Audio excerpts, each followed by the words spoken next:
श्रीमन् गणाधिपतये नमः। ॐ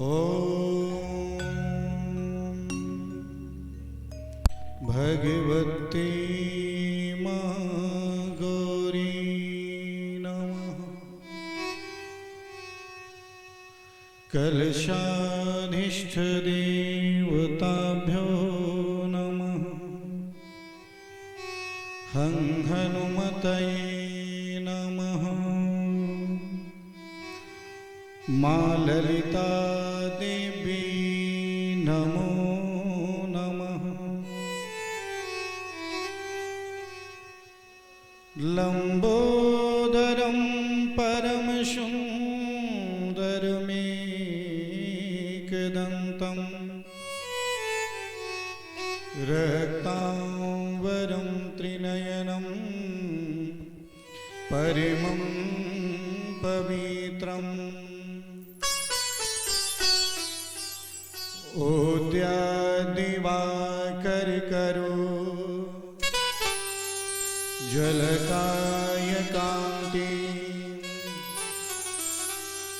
विघ्नेश्वरं सकलविघ्नहरं नमामि। ओंकार पिंजरसुखी उपनिषदुद्यान केलिकलकंठी आगम विपिन मयूरी आर्यमंतर विभावै गौरी वंदे बोधमयं नित्यं गुरुं शंकररूपिणं यमाश्रितो हि वक्रोऽपि चन्द्रः शर्वत्र वन्द्यते। श्रीराम राम रघुनंदन राम राम श्रीराम राम भरताग्रज राम राम श्रीराम राम रणकश राम राम श्रीराम राम शरणं भव राम राम।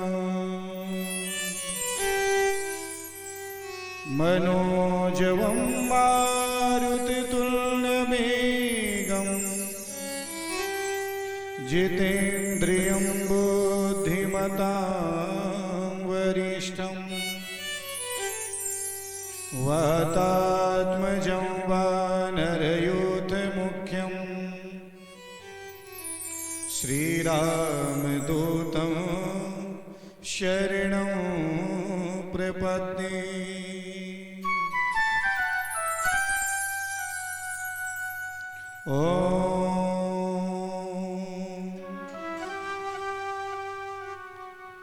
या देवी शरीरविभूतेषु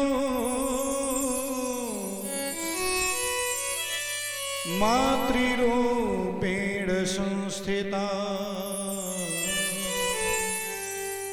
नमस्तस्यै नमस्तस्यै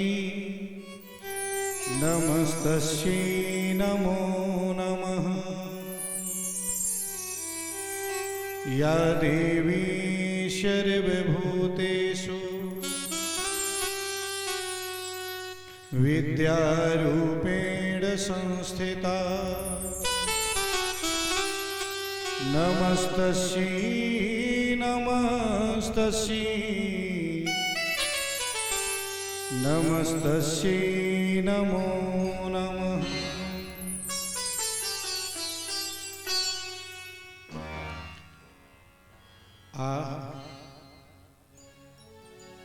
परम माँ भगवती आदिशक्ति परांबा संपूर्ण तीर्थ देवता बोलिए मंडलस्थ देवताओं की जय हो। बोलिए हनुमंत लाल की जय हो। बोलिए खाटू श्याम भगवान की जय हो। बोलिए तीर्थ के संपूर्ण देवी देवताओं की जय हो। आदिशक्ति माता ललिता की जय हो। चक्र तीर्थ की जय हो। संपूर्ण तीर्थ की जय हो। नमः पार्वती पतये हरे हरे महादेव की जय हो। जय जय श्री राधे जय जय श्री राधे जय जय श्री राधे श्याम। बोली सांची दरबार की जय जय। परम आनंददायिनी ज्ञानदायिनी आदिशक्ति परांबा माँ भगवती शक्ति स्वरूपा माता ललिता की कृपा से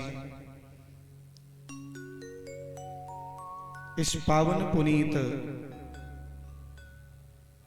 परम तीर्थ और जिस तीर्थ के विषय में स्कंद महापुराण में आया है 8वां वैकुंठ भगवान का 88,000 ऋषियों की परम पुनीत तपस्थली जहां पर आप लोग विराजमान हैं, बैठे हैं, जिनके शरण में ये वो धरती है जहां पर 18 महापुराणों की दिव्य श्रृंखला कभी चली थी और दिव्य 18 महापुराण महात्मा सूत जी के द्वारा शौनकादिक ऋषियों को सुनाया गया था। बड़ा ही परम तीर्थ है। अहोभाग्य हम सभी के कि हम सब लोग इस पावन धरा पर उपस्थित हैं और सुंदर दिव्य 7 दिनों तक मां भगवती आदिशक्ति की देवी भागवत की कथा श्रवण करेंगे।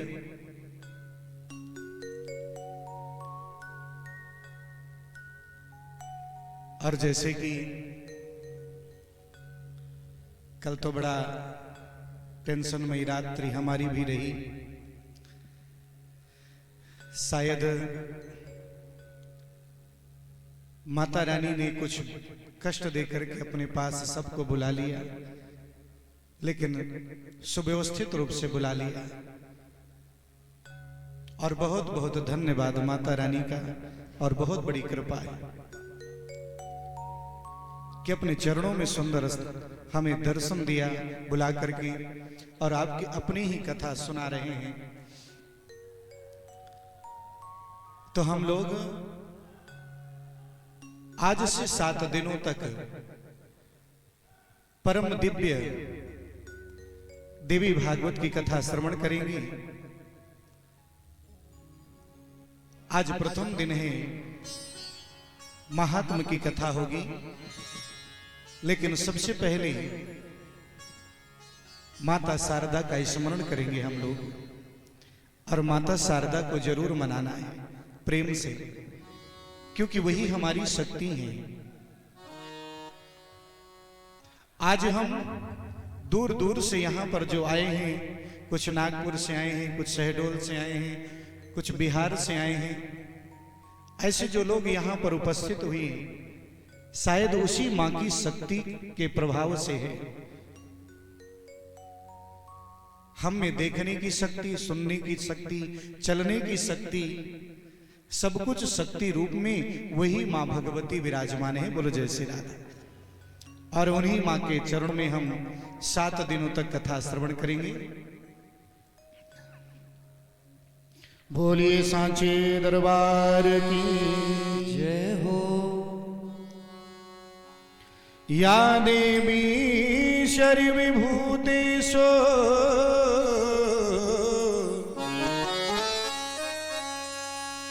भक्ति रूपेण संस्थिता नमस्तस्यै नमस्तस्यै नमस्तस्यै नमो नमः। आज एकादशी भी है, आज यात्रा भी हुई है, लेकिन आग्रह हम करेंगे कि कितना भी थके हो ताली जरूर बजाना। बोलो जय श्री राधा। है माँ के दरबार में है, वही माँ शक्ति को पुनः जागृत करेगी आपके अंदर और माँ की कृपा बरसेगी। तो सभी लोग बड़े प्रेम से माँ के संकीर्तन में ताली जरूर बजाएंगे। हम तो तेरे सहारे माँ शारदे, हम तो तेरे सहारे माँ शारदे, भजे माँ शारदे रे बाबरे, भजे माँ शारदे रे बाबरे, ओ रे बाबरे रे बाबरे रे बाबरे रे बाबरे, रे बाबरे रे बाबरे रे बाबरे रे बाबरे। हम तो तेरे, जय हो। हम तो तेरे सहारे माँ शारदे, हम तो तेरे सहारे माँ शारदे, भजी माँ शारदे रे बाबरे। भजे माँ शारदे रे बाबरे। जय हो। बोलिए सांचे दरबार की।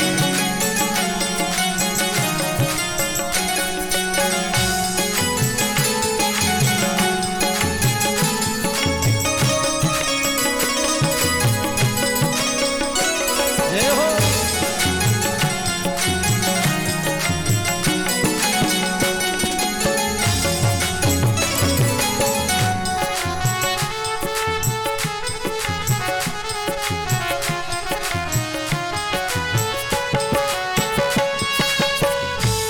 कहते हैं जितना आनंद माँ के धाम में है उतना आनंद कहीं भी नहीं।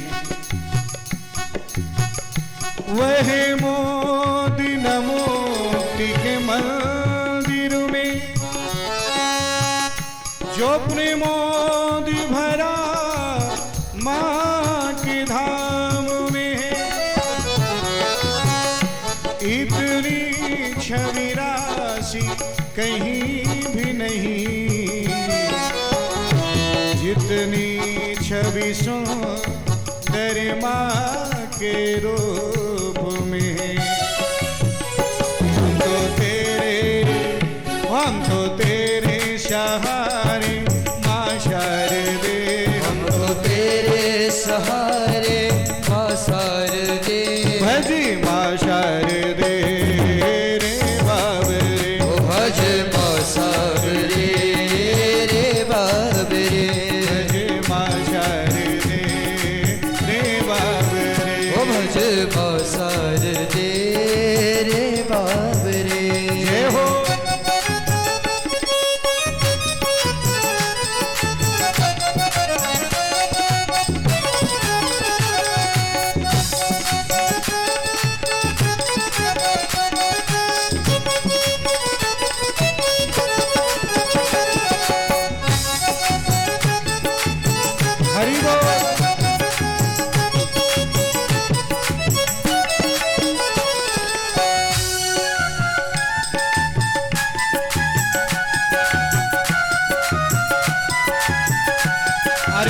रानी इतनी कृपा करना, तेरे दर को कभी ना भूल पाई। हर क्षण बनी याद बनी रहे और तेरी कृपा हर क्षण बरसती रहे।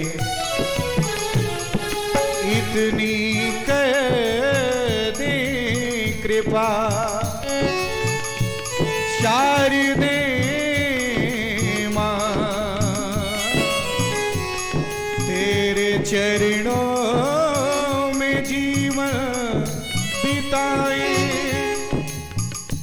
हम रहे इस जगत में कहीं भी, तेरी चौखटी को ना भूल पाए। हम तेरे सहारे माँ शारदे, हम तो तेरे सहारे माँ शारदे। भज माँ शारदे रे बाब रे, ओ भज माँ शारदे रे बाब रे। ओ रे बाब रे, रे बाब रे, रे बाब रे, रे बाब रे, रे बाब रे, हरि बोल। रे बाब रे। ओ ले बाब रे, ले बाब रे। हम तो तेरे सहारे माँ शारदे, हम तो तेरे सहारे माँ शारदे। माँ शारदे रे बाब रे, भज माँ शारदे रे बाब रे। भज माँ शारदे रे बाब रे, भज माँ शारदे रे बाब रे। भज माँ शारदे रे बाब रे, भज माँ शारदे रे रे बाब रे, भज माँ शारदे। रे बाब रे।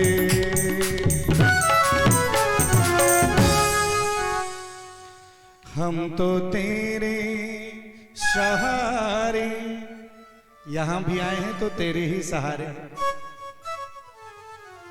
यहां से जाएंगे भी तो तेरे सहारे, पूरा जीवन तेरे सहारे। हम तो तेरे सहारे मां ललिता, भज मां ललिता, भज मां ललिता। शारदा ललिता एक ही स्वरूप। और हाँ, आज तो इतने आनंद का विषय है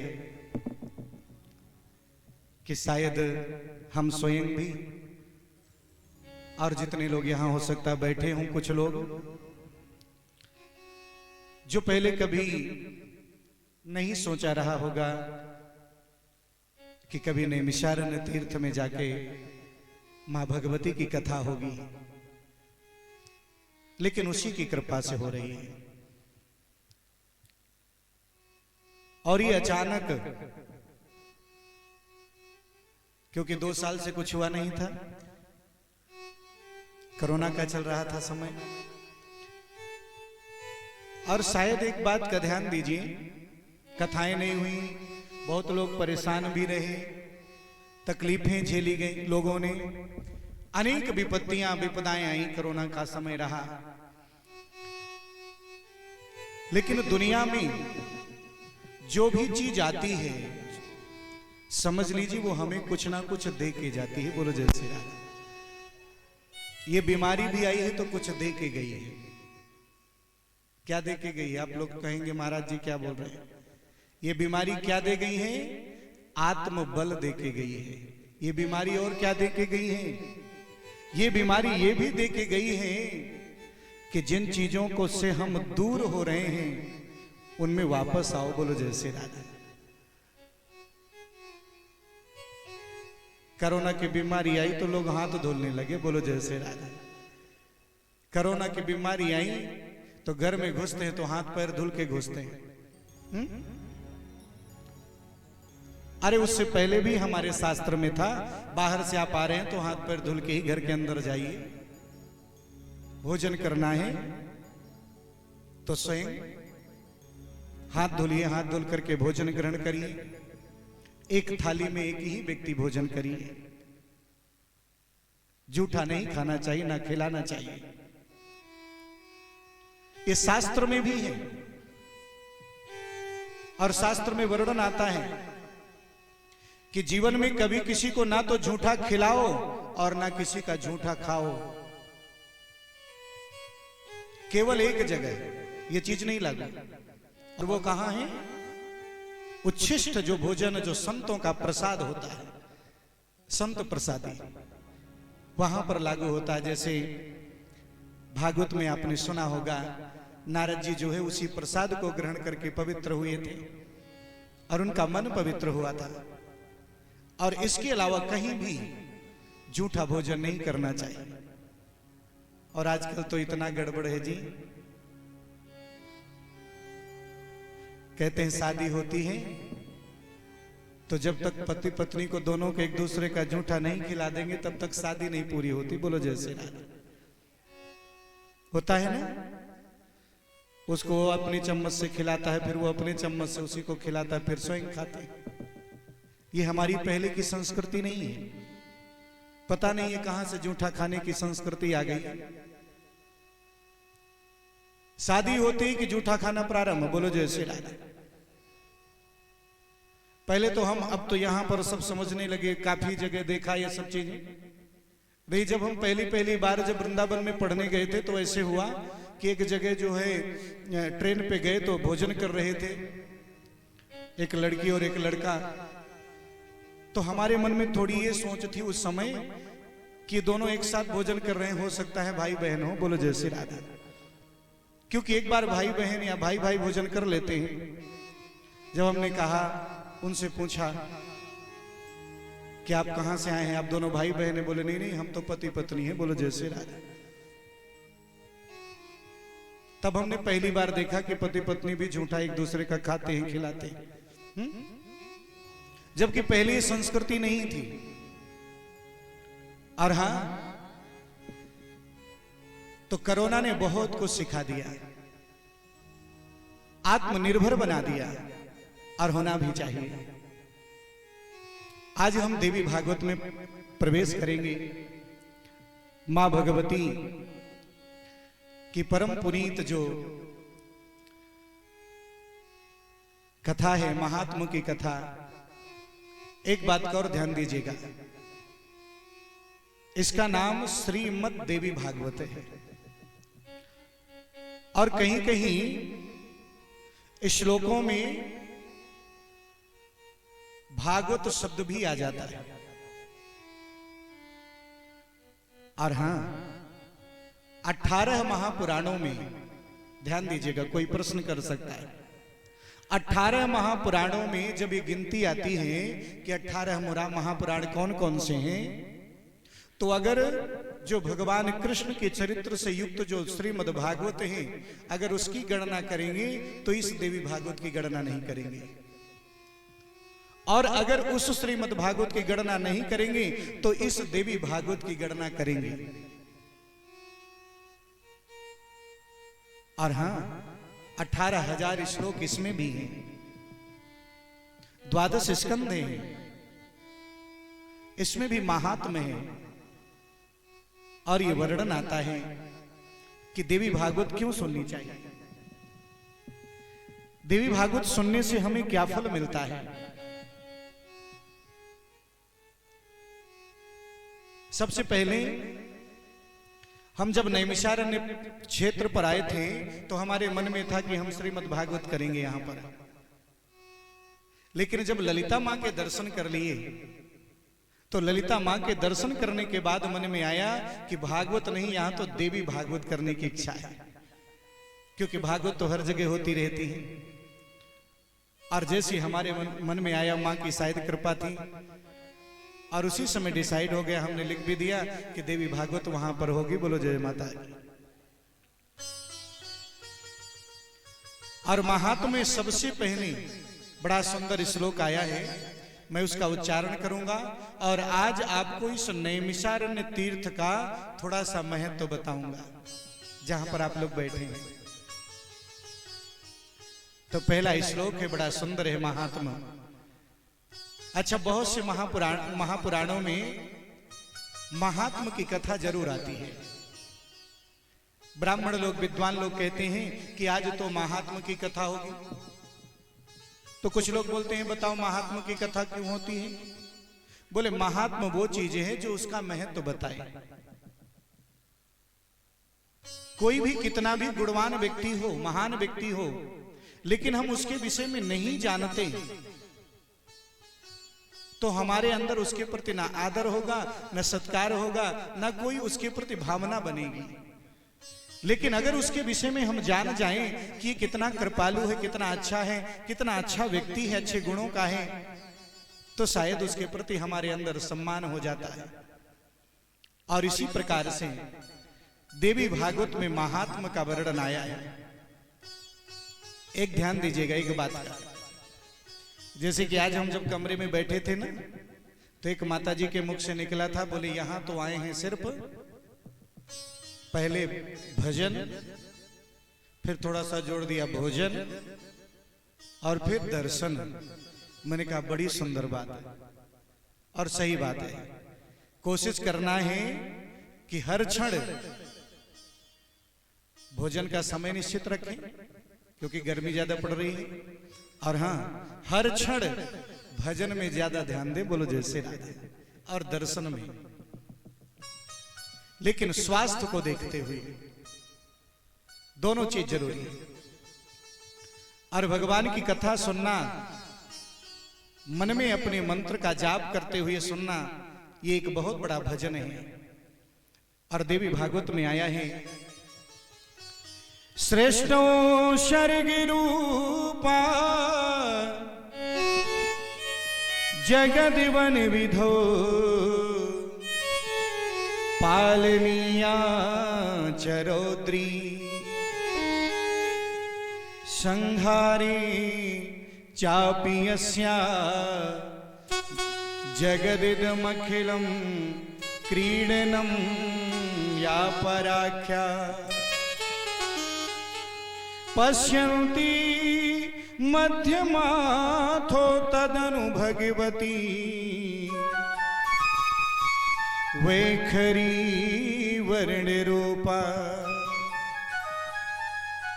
सास्मदिवाचं प्रसन्ना विधिहरिगिरिशा राधितालंकरोति। ये श्लोक जो लिखा गया बड़ा सुंदर, महात्मा का प्रथम श्लोक है, ध्यान दीजिएगा। और श्लोक जब कान में पड़ता है ना, तो बहुत से दोष दूर कर देता है, क्योंकि ये जो श्लोक का एक एक जो शब्द है वो मां भगवती का ही स्वरूप है। वैखरी वर्ण रूपा, जो शब्द रूप से विराजमान है, कि सृष्टो या शर्ग रूपा, जो संसार की सृष्टि का कारण है, जो संसार की पूरी रचना करती है, जिस शक्ति से आज हम यहां पर बैठे हैं, हम में अगर हमारे जीवन से, हमारे शरीर से अगर बैठने की ताकत चली जाए तो दुनिया की कोई ताकत हमें बिठा नहीं सकती। बोलो जय माता दी। और वो भी ताकत कौन है? वो ताकत मैया की ताकत है। जगद वन विधो पालनीया चरौद्री, और जो संसार का पालन भी करती है, सृष्टि की रचना भी करती है, पालन भी करती है, और रौद्र रूप धारण करके इस संसार को नष्ट भी कर देती है। बोलो जय माता। और उस मां भगवती ने अपने ही स्वरूप से 3 स्वरूप बना रखे हैं। एक महासरस्वती का स्वरूप, एक महालक्ष्मी का स्वरूप, और एक महाकाली महाशक्ति का स्वरूप। और उनके लिए एक सहायक भी ढूंढ के रखा है कि मां सरस्वती जहां है वहां ब्रह्मा जी हैं जो उनके सहायक हैं, जो सृष्टि में उनका सहयोग करते हैं। मां सरस्वती की कृपा से ही ब्रह्मा जी सृष्टि की रचना करते हैं। अब आप बोलेंगे कैसे? हमने तो सुना ब्रह्मा जी सब रचते हैं जी। आपका शरीर है, ध्यान से सुनिएगा, और शरीर से आपके ताकत निकाल ली जाए तो पूरा शरीर मुर्दा जैसा हो जाएगा। बोलो जय श्री राधे। हो जाएगा कि नहीं? शक्ति निकाल दी जाए। ब्रह्म तभी कार्य कर सकता है जब उसको शक्ति मिलती है। शक्ति ही प्रकृति स्वरूप है। और भगवान विष्णु को जो है वही मां लक्ष्मी प्राप्त हुई और भगवान शिव को आदि शक्ति। तो ये मां भगवती ही पालन करती है, संसार की रचना करती है और बाद में मानो पूरे संसार का संहार भी कर देती है। और जो भी इस धरातल पर पश्यंती, जो भी आपको दिखाई दे रहा है पूरे ब्रह्मांड में, वेद व्यास जी ने कहा वो सर्व सिर्फ मां का ही स्वरूप है। मां ही शक्ति के रूप में विराजमान है। आप आज पानी भी पीते हैं तो पानी में भी शक्ति है। दूध पीते हैं, दूध में भी शक्ति है जो आपके शरीर को वर्धन करती है। और वो सब मां का ही स्वरूप है। हर कण कण में मेरी मां विराजमान है। ऐसी जो आदि शक्ति पराम्बा है, जो वैखरी रूप से, वाणी रूप से हर व्यक्ति की जिह्वा में है। कभी कभी किसी के जिह्वा में नहीं आती, लोग गूंगे हो जाते हैं और लोग प्रार्थना करते हैं कि मां इसको भी वाणी दे दे, क्योंकि वाणी देने वाली भी वही है, सब कुछ देने वाली वही है। ऐसी जो आदि शक्ति पराम्बा है, उस पराम्बा का हम स्मरण करते हैं, चिंतन करते हैं और उस पराम्बा को प्रणाम करते हैं। बोलो जय माता दी। देखिए जोर से बोलना पड़ेगा। जय। आवाज नहीं आ रही? और जोर से। मैया सोचेगी तो बोल ही नहीं रहे, वहां से लेके यहां तक आ गई मैं, लेकिन ये बोल ही नहीं रहे। तो जोर से बोलना होगा जय। हाँ, तो वही मां भगवती जो शक्ति है, सभी को शक्ति प्रदान करती है। और हाँ, ये स्मरण करने के बाद दूसरे श्लोक का स्मरण करते हैं मेरे वेद व्यास जी, जो लिखते हैं कि नारायणं नमस्कृत्य नरं चैव नरोत्तमं देवीं सरस्वतीं व्यासं ततो जयमुदीरयेत। और मां का स्मरण करने के बाद वेद व्यास जी महाराज का भी स्मरण करते हैं, सूत जी महाराज। और मानो नारायणम नमस्कृत्य नरम चैव नरोत्तम, दूसरा श्लोक है देवी भागवत का। और स्मरण करके देवीं सरस्वतीं व्यासम ततो जयमुदीरयेत। और इसके बाद आगे की देवी भागवत का वर्णन करते हैं और कहते हैं जब देवी भागवत की कथा ये प्रारंभ हुई तो बोले, वैसे तो इस देवी भागवत की कथा को सर्वप्रथम वेद व्यास जी ने तो लिखा ही था, लेकिन जनमेजय जी ने वेद व्यास जी से सुना था। बोलो जय माता दी। लेकिन उससे पहले भी कथा उत्पन्न हुई है और वो शायद कथा 1-2 दिन बाद आएगी कि कैसे उत्पन्न हुई है। और ये देवी भागवत ध्यान दीजिएगा, जो 18,000 श्लोकों में है ना, ये मात्र आधे श्लोक से प्रारंभ हुई है। कितने? आधे श्लोक से। जैसे हम लोग श्रीमद् भागवत पढ़ते हैं तो उसमें कहा गया है कि नारायण ने ब्रह्मा जी को चतुश्लोकी भागवत का ज्ञान दिया था, लेकिन इसमें देवी मां ने सबसे पहले किसको? भगवान नारायण को आधे श्लोक का ज्ञान दिया था और वही 18,000 श्लोकों में परिणत हो गया। तो मुख्य एक ही श्लोक, आधा ही श्लोक है। सर्वम खलविदम एवाहम नान्यदस्ति सनातनम। ये माता शांति ने भगवान नारायण को सुनाया था सबसे प्रथम। यानी इस ब्रह्मांड में जो भी कुछ है मेरे सिवा कुछ भी नहीं है। बोलो जय माता दी। सिर्फ मैं ही हूं। और कहते हैं इसी बात को मेरे महात्मा सूत जी जब इस पावन पुनीत धरती नैमिषारण्य में आए थे तो नैमिषारण्य में 88,000 ऋषियों ने उनका स्वागत किया था। और स्वागत करने के बाद उनसे प्रश्न किया था कि हमें आपने नारायण की कथा सुना दी, शिव महापुराण सुना दिया और भी अनेक पुराण सुनाए, लेकिन हमारी इच्छा है कि हम माता शक्ति की कथा सुने, क्योंकि संसार में शक्ति के बिना कुछ नहीं होता। और जैसे शक्ति की कथा सुनने के लिए आग्रह किया तो मेरे सूत जी महाराज ने इसी नैमिषारण्य पुनीत तीर्थ पर 18 महापुराणों की दिव्य श्रृंखला में श्रीमद् देवी भागवत की कथा सुनाई थी। और हाँ, आज जो नैमिषारण्य है और इस नैमिषारण्य में जो आप बैठे हैं, कहां पर बैठे हैं? हनुमानगढ़ी। हनुमानगढ़ी में है ना। तो ये हनुमानगढ़ी का जो स्थान है, पावन स्थान,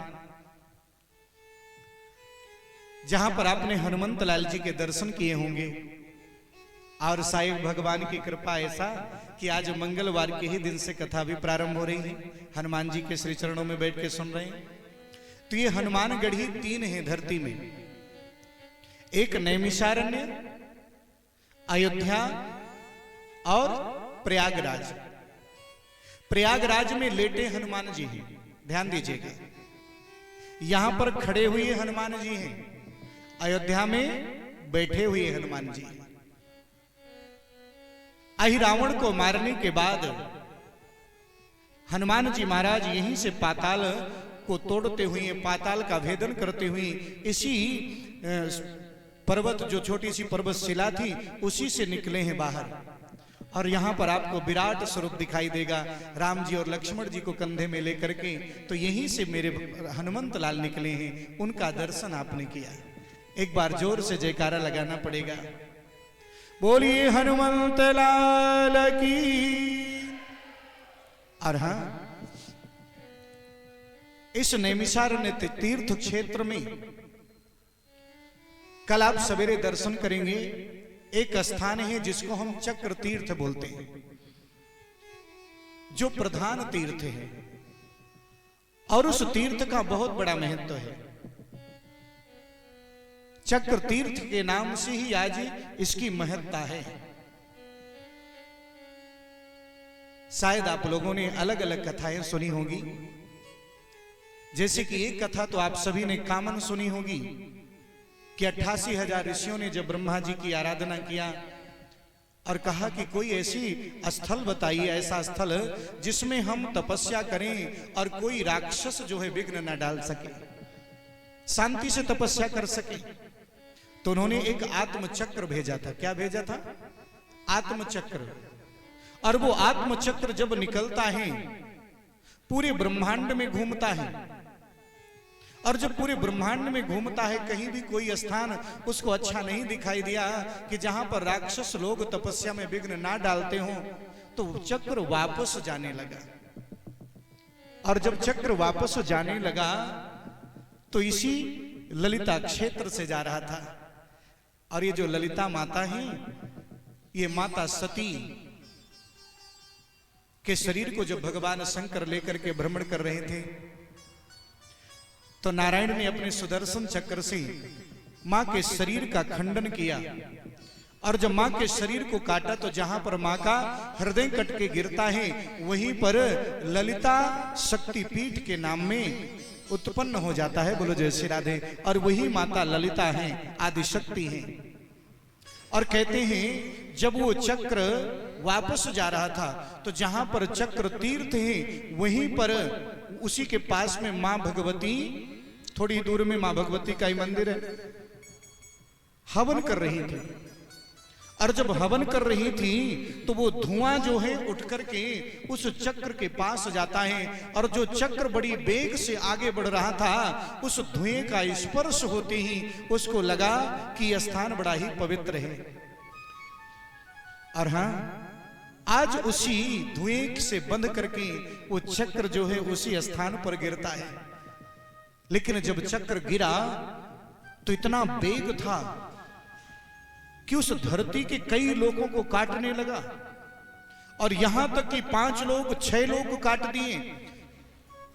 और जब 6वां लोग काट दिया तो जितने देवता हैं, ऋषि हैं, मुनि हैं, महात्मा हैं, सभी आज मन में विचार करने लगे कि अगर ये चक्र इतनी ही वेग से चलते हुए 7वें लोग को काट देता है तो निश्चित रूप से पूरी जो धरातल है पुनः जो है जल से भर जाएगी और पूरी पृथ्वी जो है रसातल में चली जाएगी, जलमग्न हो जाएगी, सारी सृष्टि का संहार हो जाएगा।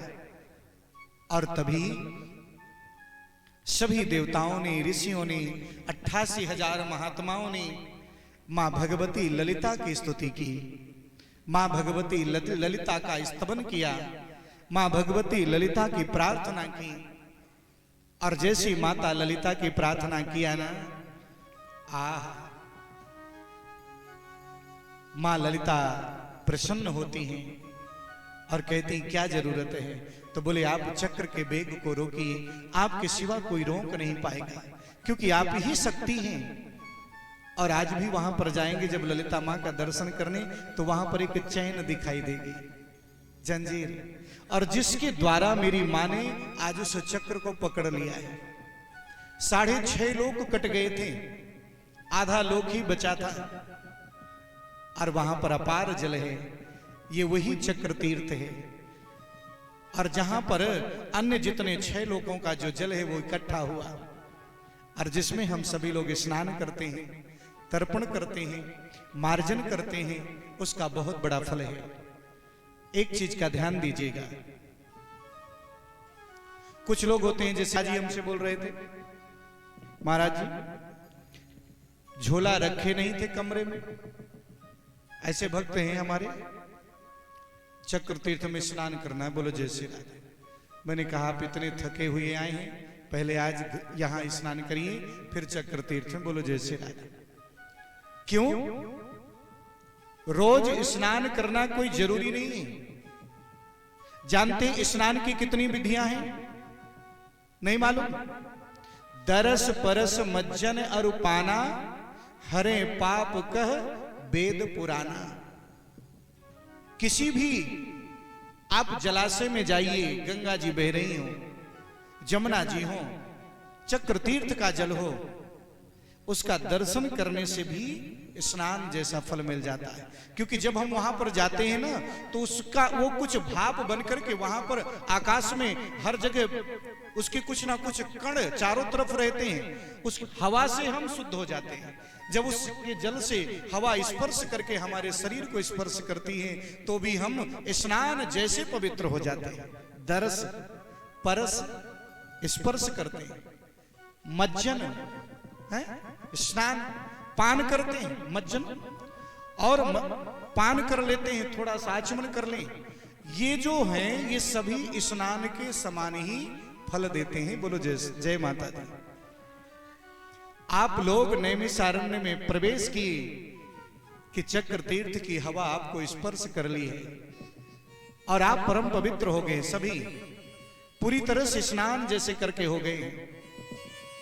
स्नान करेंगे ठीक है, नहीं भी करेंगे तो भी पूर्ण फल आपको प्राप्त होगा।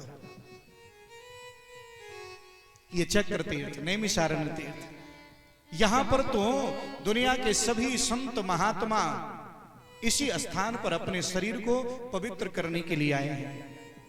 पांडवों ने भी जो नरसंहार किया था, कुरुक्षेत्र में बड़ा भयंकर युद्ध हुआ था, तो वेद व्यास जी से पूछा कि मन शांति के लिए और हमारे शरीर से जो दोष है वो दूर हो, उसके लिए कौन सा उपाय करो?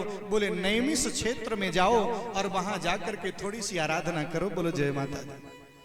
और वहां जाते ही आपका शरीर परम पवित्र हो जाएगा। जितनी मेरी माताएं बहनें भाई लोग आज यहाँ पर उपस्थित हैं, अगर आपके अंदर थोड़ी भी श्रद्धा है तो ये विश्वास रखिए आपके शरीर में पाप का एक कण भी नहीं रह गया। बोलो जय माता दी। क्योंकि आप मां के धाम में बैठे हैं और उस चक्र तीर्थ के परिसर क्षेत्र में बैठे हैं, आप परम पवित्र हो गए। और यहाँ की तो थोड़ी कथा आपको हम प्रत्येक दिन बताएंगे, लेकिन थोड़ा मन करता है आगे की कथा में बढ़ने से पहले थोड़ा मैया का ध्यान कर लें। बोलो जय माता दी। बोलिए साचे दरबार की जय। आहा, माता शेरा वाली आदि शक्ति पराम्बा, हमें सबको प्रार्थना करनी है कि हे मैया हमारे जीवन में अपनी कृपा हमेशा बरसाए रखना, आपके चरणों में हम हमेशा रहें, यही आपसे प्रार्थना करते हैं सभी लोग बड़े सुंदर भाव से।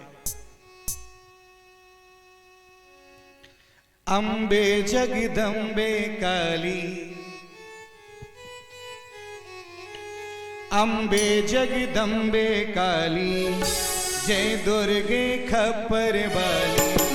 अम्बे जगदम्बे काली, जय दुर्गे खप्पर वाली। हो मन में भक्ति की ज्योति जगाए जा, मन में भक्ति की ज्योति जगाए जा। अम्बे जगदम्बे काली, अम्बे जगदम्बे काली, जय दुर्गे खप्पर वाली, जय दुर्गे खप्पर वाली।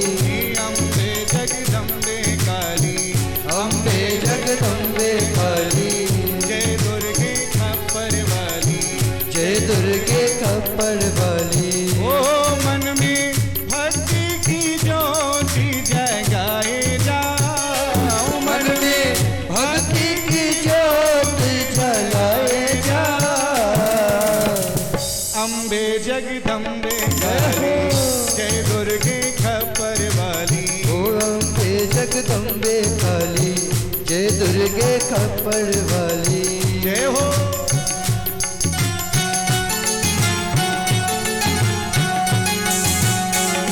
बोलिए साचे दरबार की।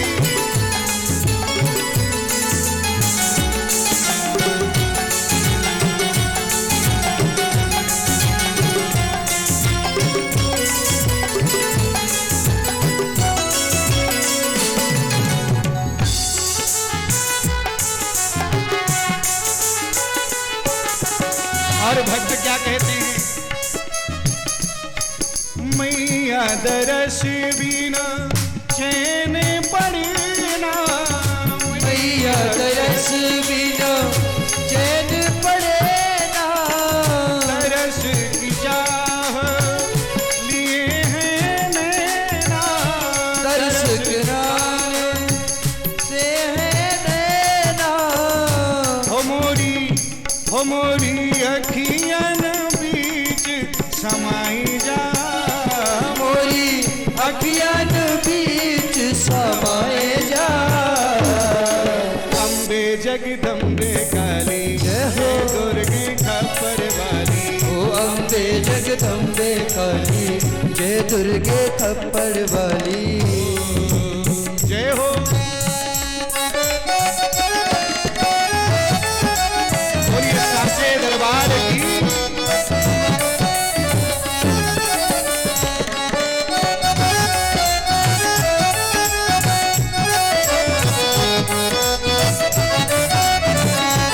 जय हो।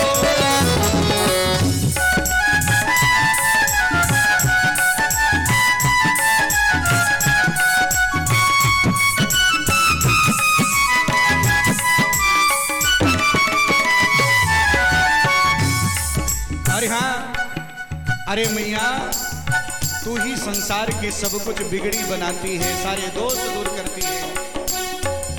भक्तों की तो बिगड़ी बनावे, भक्तों की ओ बिगड़ी बनावे।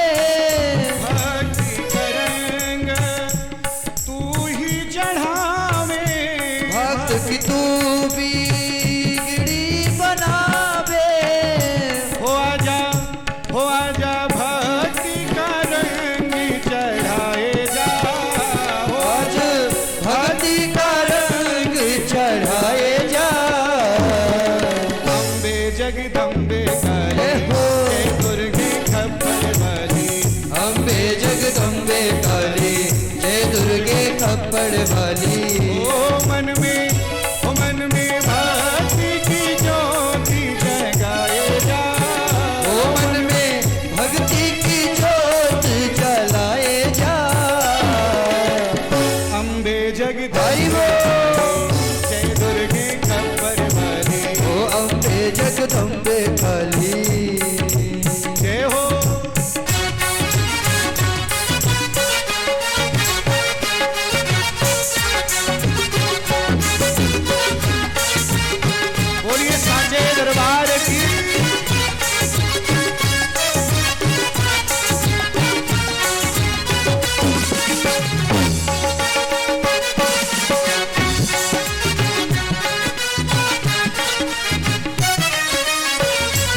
गोपाल तेरी ज्योति जलाई, गोपाल तेरी जो भी जलाई, मन की मुरादें पूरी हो माई, मन की मुरादें पूरी करो माई। हो आजा जय हो आजा जय हो आजा मैया जगदम्बे तो आए जा, हो आजा मैया जगदम्बे को तो लाए जा। अम्बे जगदम्बे जय हो जय दुर्गे खबर वाली, अम्बे जगदम्बे काली, जय दुर्गे खप्पड़ वाली। हो मन में जय हो मन में भक्ति की ज्योति जगाए जा, हो मन में भक्ति की ज्योत जलाए जा। अम्बे तू जगदम्बे जय हो जय दुर्गे खबर वाली, अम्बे जगदम्बे काली, जय दुर्गे खप्पड़ वाली। अम्बे जगदम्बे काली, जय दुर्गे खप्पड़ वाली। अम्बे जगदम्बे काली, जय दुर्गे खप्पड़ वाली। अम्बे जगदम्बे काली, जयकारा शेरों वाली का बोल सांचे दरबार की।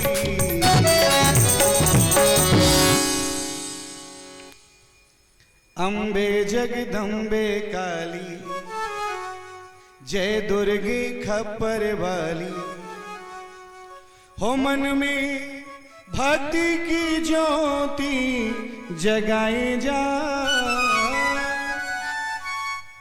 अम्बे जगदम्बे काली। हाँ, माँ भगवती वही ललिता माँ संसार में सभी का कल्याण करे और जितने भक्त बैठे हैं इन सभी का पूर्ण रूप से कल्याण करे, यही मां से प्रार्थना है। सूत जी महाराज से जब शौनकादिक ऋषियों ने प्रश्न किया कि हमें सुनना है देवी भागवत, तो सबसे पहले उन्होंने क्या कहा कि अधुना श्रोतुमिच्छामः पावनात् पावनात् परम भुक्ति मुक्ति प्रदम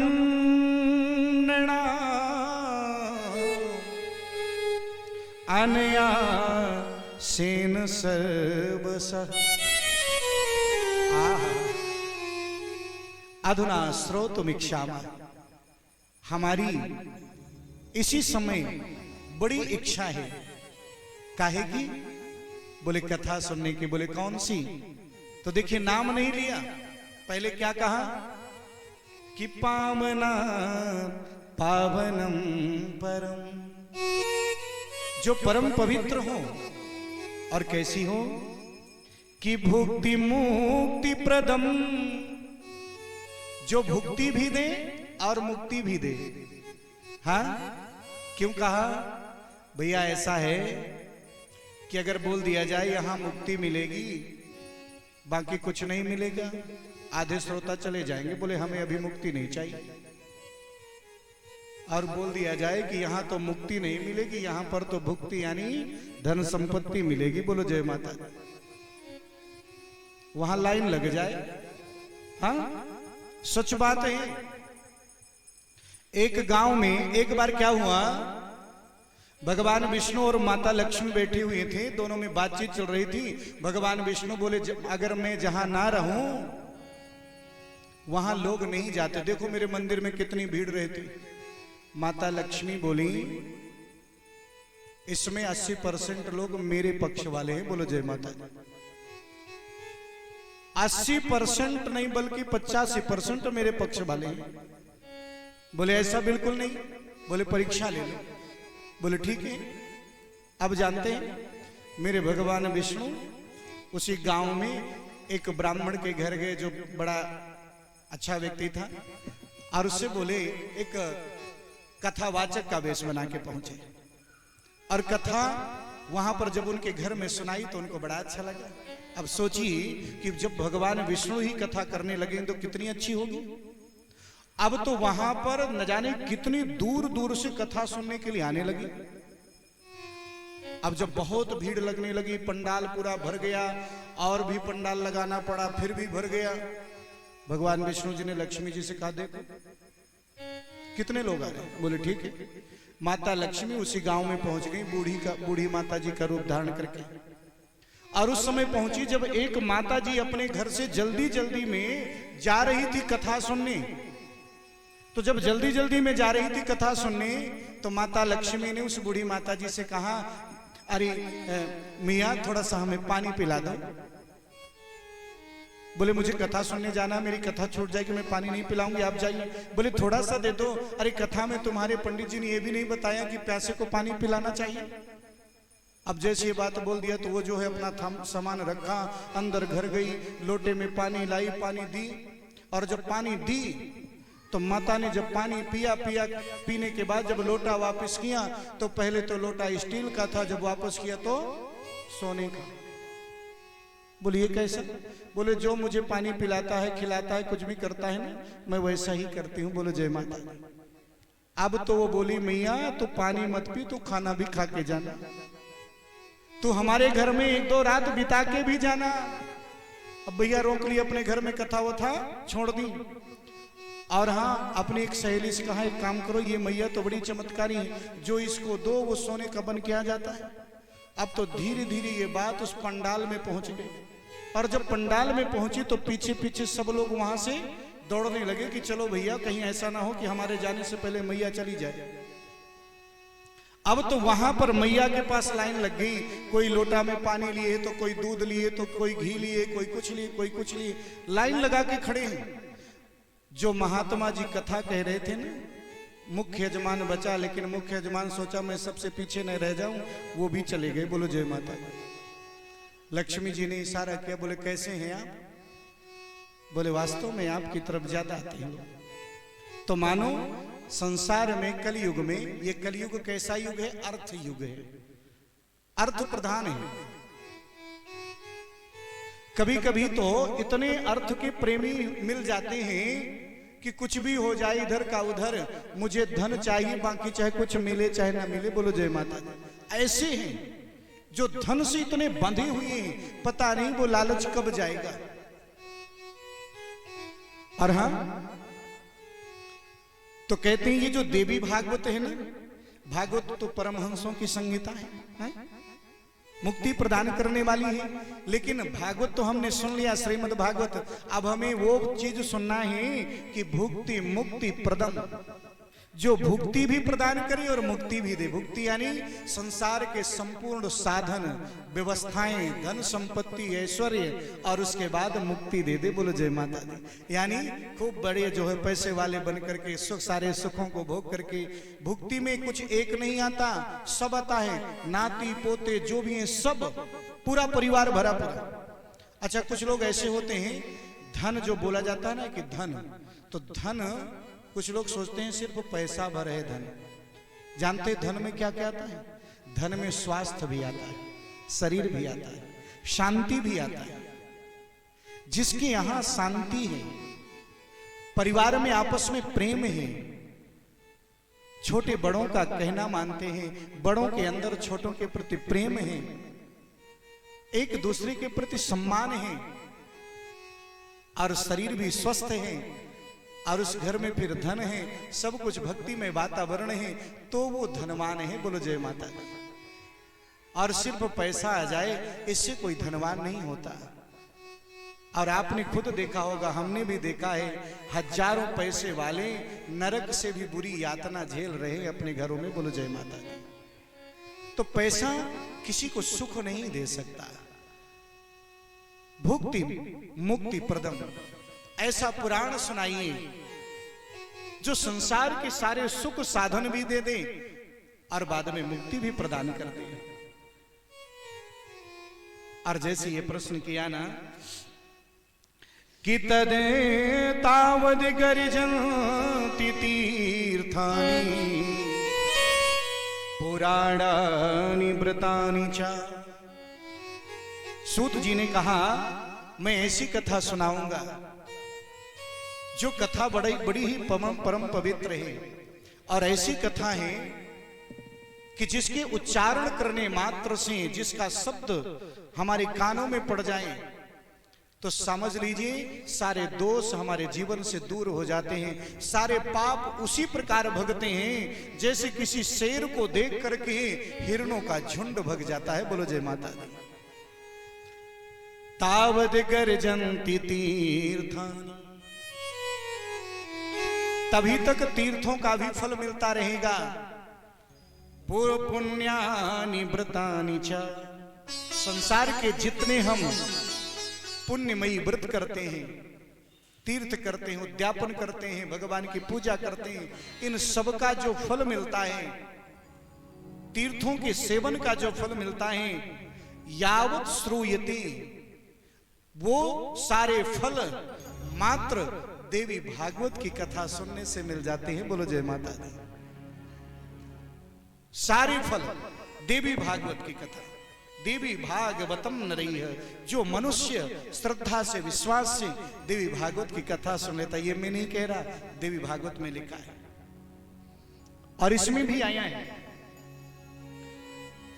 कि काल ब्याल मुखग्रास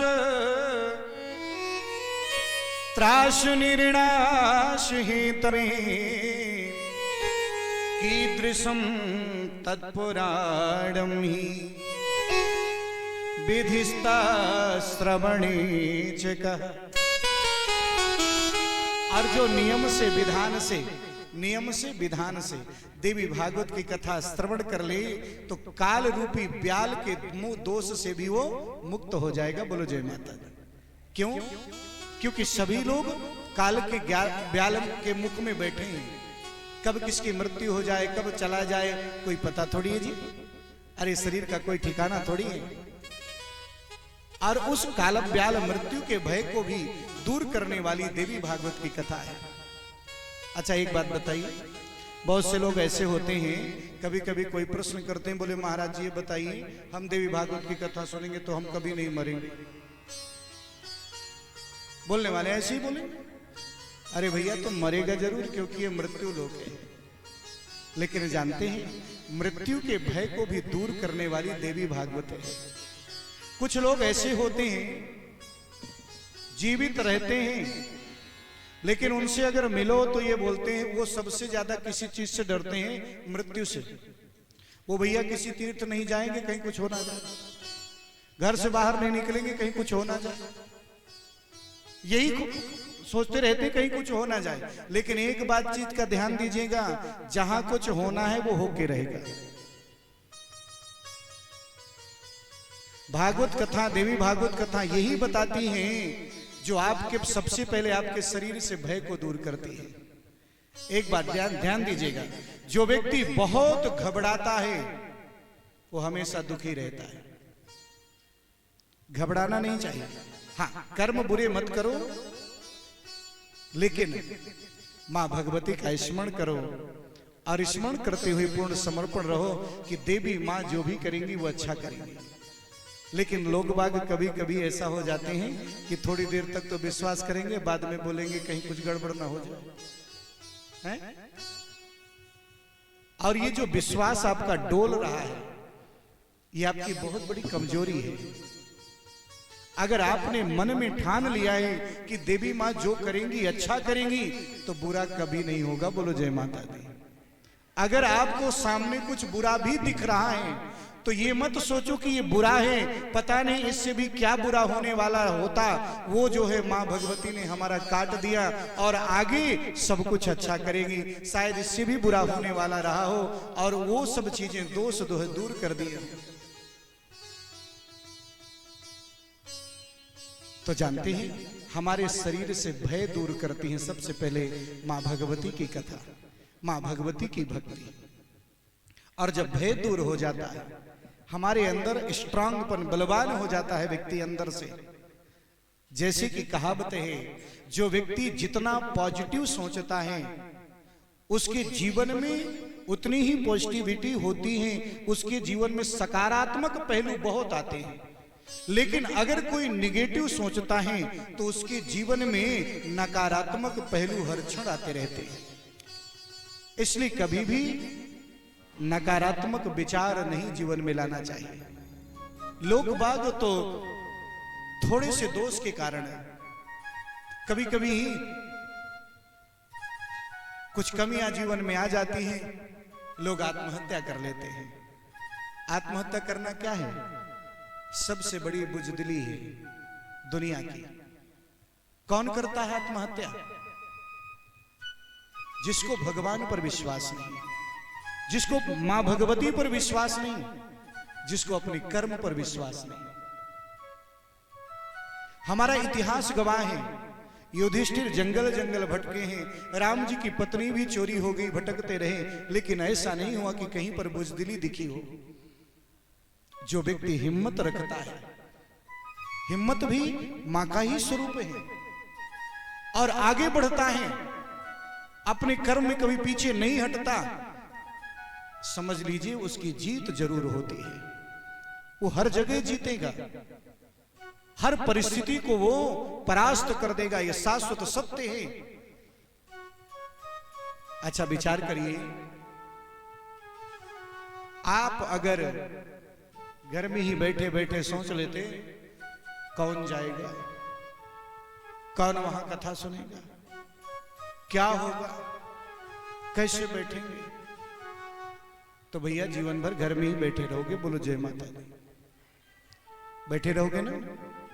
लेकिन जो सोच लेता है कि वही भेजेगा, उसकी इच्छा है तो मैं जाऊं, जा रही हूं, जा रहा हूं, और जब आते हैं तो सारी व्यवस्थाएं हो जाती हैं। भले ही कुछ तकलीफें आए, लेकिन बाद में सब कुछ मां भगवती अच्छा करती है। और हां, आज मानो कहते हैं कभी भी व्यक्ति को जीवन में निराश मत हो। सच्ची भाव से मां के दरबार में आए हो तो मां की कृपा तुम्हारे जीवन में जरूर प्राप्त होगी। और आज सूत जी महाराज ने शौनकादिक ऋषियों से कहा कि आप लोगों को देवी भागवत की कथा सुननी चाहिए, जो शक्ति की कथा है, जो सामर्थ्य की कथा है। कि वृत्यानां द्विजीबन्धूनां वेदेष्वनधिकारिणं स्त्रीणां दुर्मेधसां नृणां धर्मज्ञानं कथं भवेत्। और हां, इस कथा को श्रवण करेंगे तो सर्वप्रथम किसी ब्राह्मण से संकल्प लेकर के निष्ठा पूर्वक कथा सुने, संकल्पबद्ध होकर के कथा सुने। और हां, ये कथा किसी एक व्यक्ति के लिए नहीं है, ये कथा पूरे जनमानस के लिए है। और मां भगवती की कथा की पूजा में, कार्य में सभी लोग हिस्सा ले सकते हैं और कर सकते हैं। बोलो जय माता दी। इसमें यह है कि चाहे स्त्रियां हो, पुरुष हो, जो भी हो, यहां तक कि जलचर नभचर जीव कोई भी हो, जो भी मां भगवती की भक्ति करता है, मां भगवती की कथा उसके कान में जाती है, उसका कल्याण जरूर होता है। और क्योंकि भोग मोक्षैक प्रदायक है, ये देवी भागवत की कथा भोग और मोक्ष दोनों को प्रदान करने वाली है। सबसे पहले संसार के सारे भोगों को देती है और बाद में मोक्ष प्रदान करती है। ऐसी देवी भागवत की कथा है।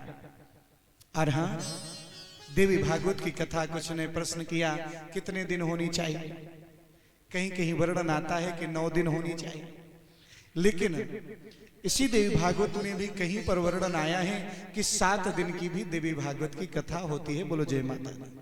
यहां तक कि आया है कि अगर आपको समय ना मिले, वैसे तो देवी जी की आराधना के सबसे मेन जो समय होते हैं वो 9 दिन के माने गए हैं, लेकिन देवी भागवत की कथा पढ़ना हो, सुनना हो या देवी आराधना करनी हो तो भैया एक दिन भी हो जाए तो भी कल्याण हो जाएगा। बोलो जय माता दी।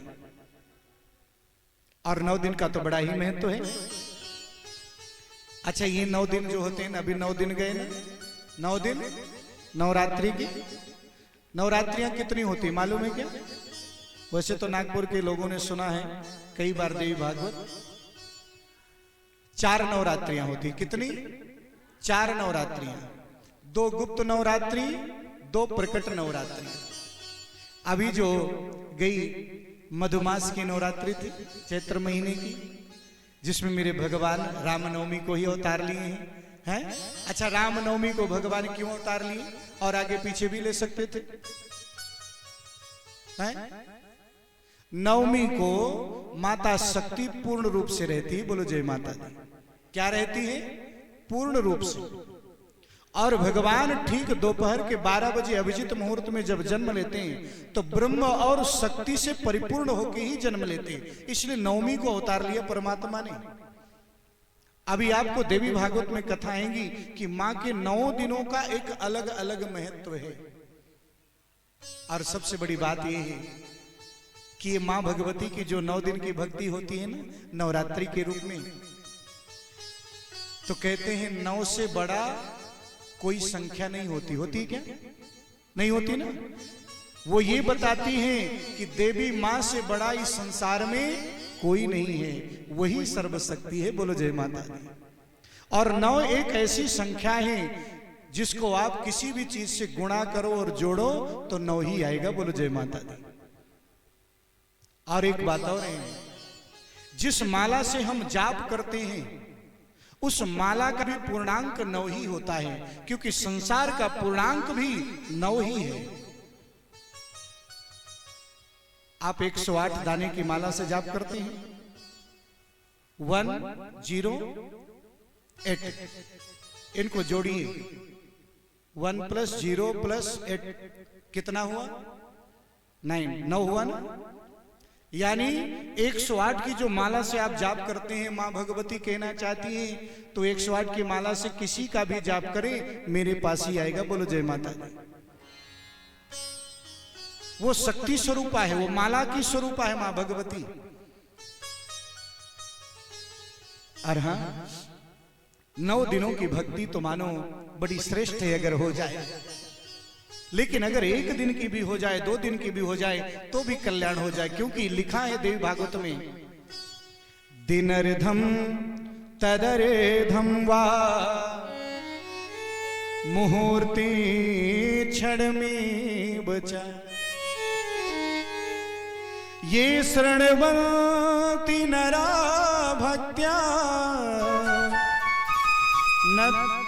न तेषां दुर्गति ही क्वचित। कितनी बड़ी बात कही। दिन अर्धम, दिन के आधे भाग भी भक्ति हो जाए।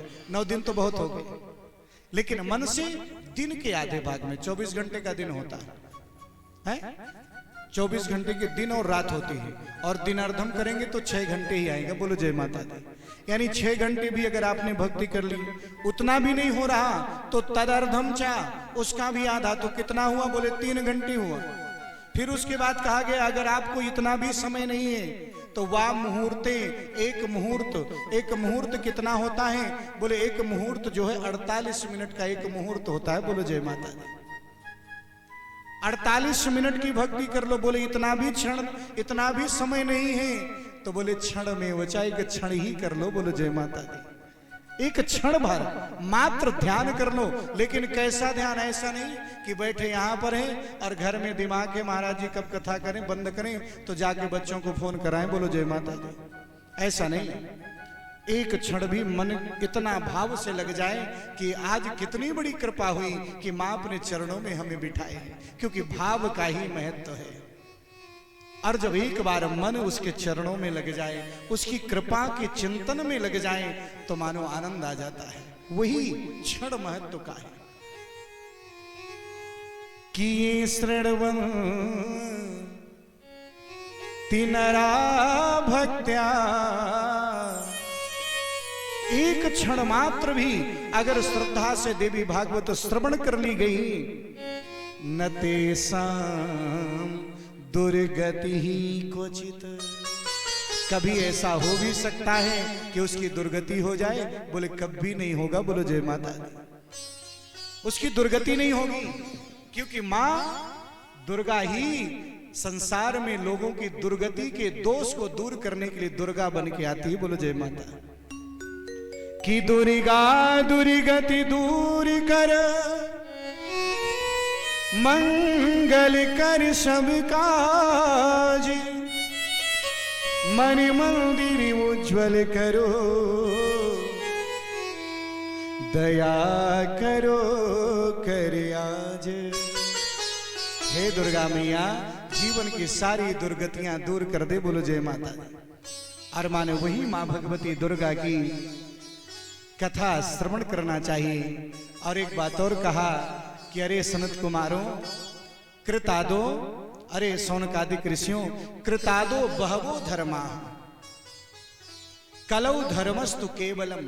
ध्यान दीजिएगा, कोई आपसे पूछ सकता है, सतयुग में अनेक चीजें थी। भगवान का ध्यान करना,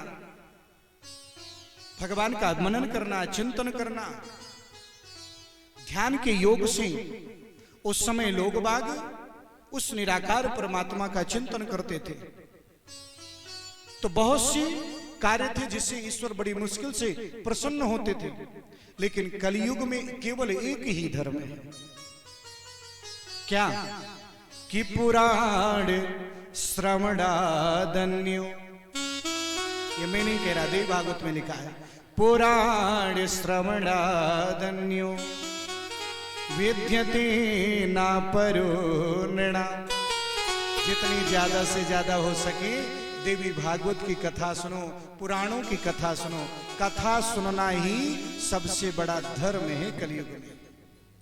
कलयुग में जब भी समय मिले, मैं नहीं कहता दिन भर बैठे रहो, लेकिन जब भी समय मिले तो कोशिश करो, चाहे तो कथा पढ़ो चाहे सुनो। घर में भी आप हो, अरे महाराज जी ने तो खूब बढ़िया देवी भागवत सुनाई, एक काम करो देवी भागवत का पुराण लेके आओ घर में, थोड़ा थोड़ा रोज पढ़ो। बोलो जय माता दी, आनंद आएगा। कोई भी कथा हो, 18 महापुराण हो, तो मानो भगवान की कथा पढ़ना सुनना सबसे बड़ा धर्म है। सारे दोष दूर हो जाएंगे। बोलो जय माता दी। ऐसी कथा। और मासा नाम नियमो नास्ति। कोई बोल सकता है महाराज जी कब से कथा चालू करें, तो इस बात का भी वर्णन आया है, कब तक कथा करें। बोले कोई नियम नहीं, मासा नाम नियमो नास्ति। जब भक्ति से किया जाता है, हाँ, किसी याचना से अगर कोई काम किया जाए, हमारी ये कामना पूर्ति हो जाए, तो मुहूर्त की जरूरत है, और नहीं तो मासा नाम नियमो नात्र दिना नाम नियमो पिवा। यानी किसी दिन की जरूरत नहीं है कि गुरुवार से शुक्र करूं कि बुधवार से कि मंगलवार से। किसी दिन की पाबंदी नहीं है देवी भागवत में, किसी महीने की पाबंदी नहीं है। सदा सेव्यम देवी भागवतम नरैः। ये देवी भागवत हमेशा पढ़नी चाहिए, हमेशा स्मरण करना चाहिए। बोलो जय श्री राधे। ये तो सर्वदा सेवनीय है, और जो सर्वदा सेवन करता है तो निश्चित रूप से उसका कल्याण होता है। देवी भागवत की कथा अनेकों ने सुनी, और मानो उन सभी का कल्याण हुआ। बोलो जय माता दी। और हाँ, थोड़ा सा हम मां भगवती का स्मरण करेंगे। और ध्यान दीजिएगा, आज पहला दिन था ना, थोड़ा कथा विलंब से प्रारंभ हुई। और भैया यहाँ चाहे कितना भी विलंब कर लो, कोई बड़ी बात भी नहीं। क्यों? ना तो दुकान की शटर बंद करने जाना है, और हाँ, ना पानी की टेंशन है कि पानी भरने जाना, ना भोजन बनाने की टेंशन है। बोलो जय माता दी। माँ का प्रसाद जो बनेगा बना बनाया उसी को लेना है और बढ़िया भजन करना है। तीर्थ का यही तो सबसे बड़ा महत्व है। कोई अगर परिवार का डिस्टर्ब करेगा तो फोन से ही डिस्टर्ब करेगा, बाकी कोई डिस्टर्ब नहीं करेगा। ऐसा नहीं कि मम्मी पहले समय से पहुंच जाइए, मुझे नाश्ता बना दीजिएगा। उसको मालूम है मम्मी बाहर है, नाश्ता मुझे ही बनाना है, खाना है। बोलो जय माता दी। हाँ, फोन भी अगर साइलेंट रख दिया 3 घंटे तो और टेंशन खत्म, क्योंकि ये थोड़ा सा विघ्न है, बार बार आवाज करेगा तो मन थोड़ा चला जाता है। बोलो जय माता दी। सबसे बड़ा विघ्न है। और हाँ, आज मानो सभी लोग, जैसे सूत जी महाराज ने निवेदन किया, सूत जी महाराज ने बताया देवी भागवत का महत्व, कैसे करना चाहिए, कब करना चाहिए। आज सोनकादिक ऋषि बड़े प्रसन्न हो गए और उन्होंने कहा हमें तो पूरी देवी भागवत सुनना है। और एक भाव हो गया उनके अंदर, भाव जगा, अरे मैया हमको अपनी शरण में ले लो। क्यों? क्योंकि कहीं ये मेरा मन ना भटक जाए, और जब आपके शरण में हो जाऊंगा तो आप इस मन की बागडोर को भी संभाल के रखेंगे, क्योंकि मन बड़ा चंचल है, चलायमान है। हम इस शरण में ले लो मां। किनको मैया की शरण में जाना है? बहुत कम लोग हाथ उठाए जी। अच्छा, आज सब लोग थके भी हैं तो लंबी लंबी जमाई भी आ रही। बोलो जय माता दी। कोई बड़ी बात नहीं, आज मैया भी समझ रही होगी थोड़ा सुस्ती छाई हुई है। और हाँ, जिनको शरण में मैया के चलना है थोड़ा जोर से जयकारा लगाए। बोलिए सांचे दरबार की। हमें शरण में ले लो मां, दुनिया के सताए हैं। शरण में ले लो मां, दुनिया के सताए हैं।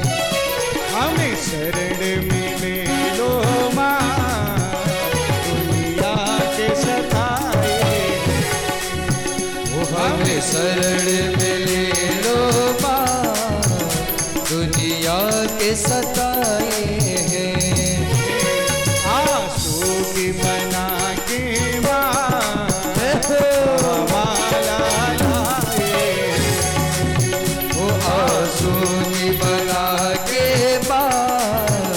माला भी लाए हैं। हमें शरण में ले लो मां, दुनिया के सताए हैं।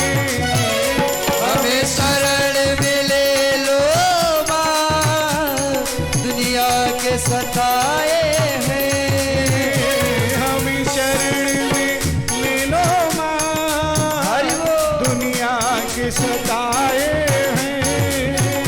हमें शरण में ले लो मां, दुनिया के सताए हैं। आंसू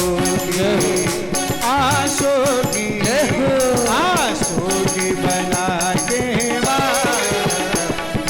माला लाए। आंसू की बना के माला भी लाए हैं।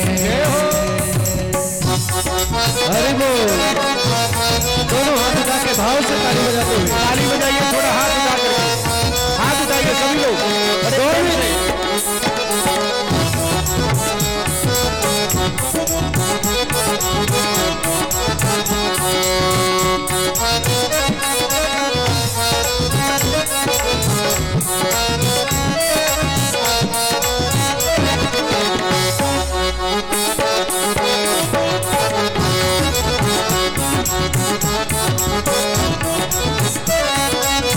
और क्या कहता है भक्त? पापी हूँ बड़ा सबसे, नहीं दान किया मैंने। पापी हूँ बड़ा सबसे, नहीं दान किया मैंने। नहीं साधु संतों का सम्मान किया मैंने। नहीं साधु संतों का सम्मान किया मैंने। माया नगरी में, इस माया नगरी में तेरा नाम बुलाए। इस माया नगरी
सुंदर लगती है, कितनी अच्छी लगती है।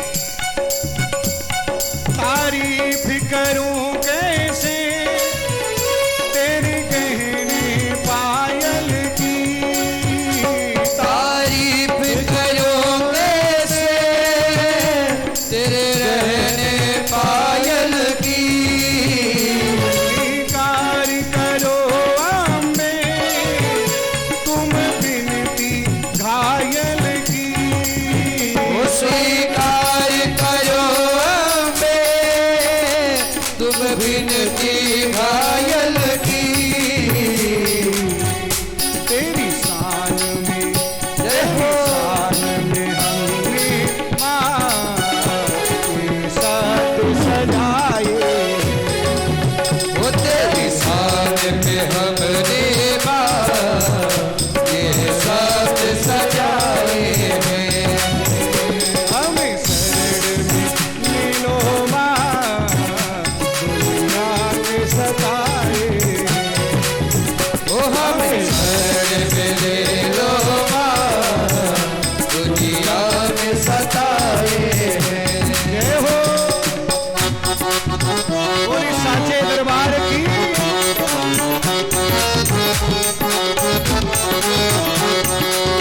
जय हो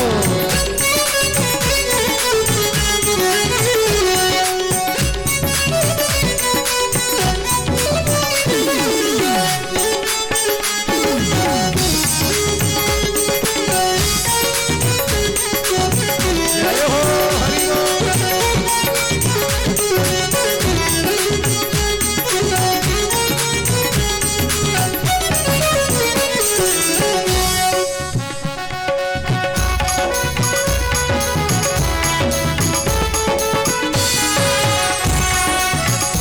सुन लो लाटा वाली, सुन लो जगदम्बे काली, सुन लो लाटा वाली, सुन लो रबे काली। सुन लो लाटा वाली जगदम्बे महाकाली, सुन लो लाटा वाली जगदम्बे महाकाली। अभी नजर करम कर दो ओ माँ शेरो वाली, अब नजर करम कर दो ओ माँ से रोबाली। जय हो हम संकट में हैं माँ, हम संकट में हैं माँ, तेरी आस लगाए हम हो माँ तेरी आस लगाए हैं। हमें शरण में लो माँ दुनिया के सताए, ओ हमें शरण में ले लो माँ दुनिया के सताए हैं।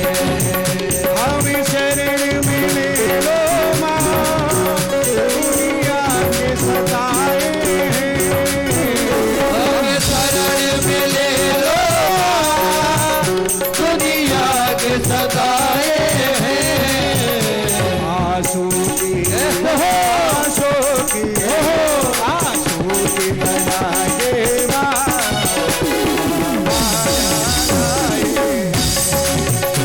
आंसू की बना के माला भी सजाए हैं।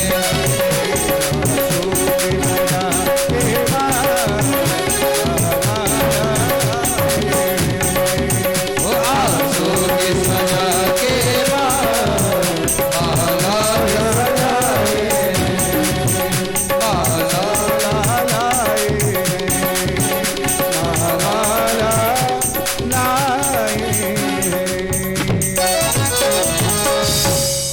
बोलिए सांचे दरबार की जय हो।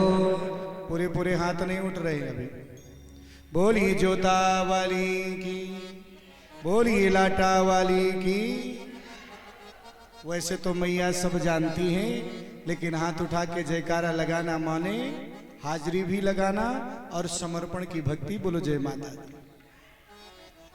किसी देश की जब सेना समर्पण करती है तो कैसे करती है मालूम है? हाथ उठा के जाती है ना। हाँ, हम हाथ उठा लिए, अब हमें मत मारो। हाथ उठाना समर्पण भाव है। मैया ये शरीर भी तेरा है, मेरा तो कुछ है ही नहीं। बोलो जय माता दी। हैं? सब कुछ तूने दिया, तन मन धन सब तेरा। वो तो मुझे बना दिया कि तू कुछ दिन उपयोग कर ले। बोलो जय माता दी। और हाँ, आज मानो कहते हैं वही मां भगवती की जो आदि शक्ति पराम्बा है, उसी पराम्बा की दिव्य कथा सूत जी महाराज सौनकादिक ऋषियों को सुना रहे हैं। और हाँ, साथ में ये भी कहा कि वैसे तो कभी भी मां भगवती की कथा सुनी जाए, अभी मैंने बताया इस श्लोक के द्वारा, लेकिन कहा गया कि अगर किसी कामना से कोई व्यक्ति कर रहा है, बहुत से लोग जो बड़े बड़े व्यापार करते हैं, उद्योग करते हैं, वो देवी भागवत का ही पाठ करवाते हैं और कथा करते हैं। शास्त्र में लिखा है किसी के घर में बहुत बड़ा दोष हो, वास्तु दोष हो, किसी भी प्रकार से वास्तु दोष दूर ना हो रहा हो, बड़ी अड़चने आ रही हो, तो देवी भागवत में स्पष्ट लिखा है दुनिया का सबसे बड़ा उपाय उस घर में देवी भागवत का पाठ करवा लीजिए। बोलो जय माता दी। उस घर से वास्तु दोष दूर हो जाता है। देवी भागवत में तो यहां तक लिखा है किसी के पितर अगर भटक रहे हो तो भी उनका उपाय भी देवी भागवत है। बोलो जय माता दी। कोई व्यक्ति किसी मामला मुकदमा किसी तकलीफ में फंसा हुआ है और उससे मुक्ति चाहता है तो देवी भागवत का पाठ करे। बोलो जय माता दी। और मैंने पहले बताया कि जिसको जीवन में संसार के सारे साधन चाहिए, फिर मोक्ष चाहिए, वो भी देवी भागवत का ही पाठ करें। बोलो जय माता दी। और हाँ, आश्विनी मधुमासे तपो मासे सुचौ तथा। आश्विन मास, मधुमास, आश्विन महीना में जो नवरात्रि का महीना है, बैसाख महीना में, चैत्र महीना, ज्येष्ठ महीना, चतुर्थ नवरात्रिषु, ये विशेष कामना के लिए मुहूर्त है। इन महीनों में मां भगवती की विशेष अर्चना कीजिए। और हाँ, सभी लोग, जो भी व्यक्ति जिस कामना से देवी भागवत का पाठ करते हैं, उनका कल्याण होगा। और इसमें एक बात और कही गई है कि देवी भागवतस्यापि श्लोकं श्लोकार्ध में बचा। आप देवी भागवत का आधा श्लोक भी पढ़ लें, अपने घर के दरवाजे पर आधा श्लोक भी लिख दें देवी भागवत का, तो उस घर से बहुत से दोष दूर हो जाते हैं। रोज कोई आधा श्लोक पढ़ ले। किसी के बच्चे को नजर लगी है, बालकों को प्रत्येक दिन कोई ना कोई बीमारी, तकलीफें पकड़ रही हैं, और उस अवस्था में देवी भागवत का या तो पूरा पाठ करवा लें या तो देवी भागवत का आधा श्लोक का प्रत्येक दिन उच्चारण करें। बाल दोष जितने भी होते हैं, यानी बालकों को जो तकलीफें आती हैं, वो सारे दोष उस घर से, उस परिवार से दूर हो जाते हैं। देवी भागवत का इतना महत्व है। और हाँ, अपुत्रो लभते पुत्रम दरिद्रो धनवान भवेत। जो गरीब है धनवान होता है। रोगी रोगात प्रमुच्येत, रोगी रोग से मुक्त होता है। कोई रोगी है, रोगग्रस्त है, रोग उसको छोड़ नहीं रहे, देवी भागवत का पाठ करने से ऐसा संयोग बनेगा, उसके जीवन से सारे रोग दूर होंगे। और हाँ, ये गंगा, गया, काशी आदि से सभी से ज्यादा पवित्रता प्रदान करने वाली देवी भागवत की कथा है। बोले महाराज जी, आपने तो सब बताया, देवी भागवत सुनना चाहिए, लेकिन ये नहीं बताया किस नियम से सुनना चाहिए। और जैसे ये प्रश्न किया सूत जी महाराज ने शौनकादिक ऋषियों से, तो कहीं कहीं हम सुनते हैं कि कुछ लोग जो होते हैं ना, अगर भोजन कर लिए तो बोलते हैं हम हवन नहीं करेंगे, बोलो जय माता दी। कुछ लोग भोजन कर लिए तो बोलते हैं हम कथा में नहीं बैठे, वाह। कुछ लोग भोजन कर लिए तो बोले हम पूजा में नहीं बैठे। मैंने कहा क्यों? भोजन करना पाप है क्या? बताओ, पाप है क्या? अरे भोजन भी तो देवी जी की देन है, अन्न भी भगवान है, और देवी भागवत में स्पष्ट लिखा है इसमें भोजन का कोई बंधन नहीं है, बोलो जय माता दी। इसमें बंधन किस बात का है? कि केवल मन का बंधन है, मन लगा के सुनो, बोलो जय माता दी। और वैसा भोजन ग्रहण करो, वैसे पदार्थ का सेवन करो जिससे आलस्य न आए।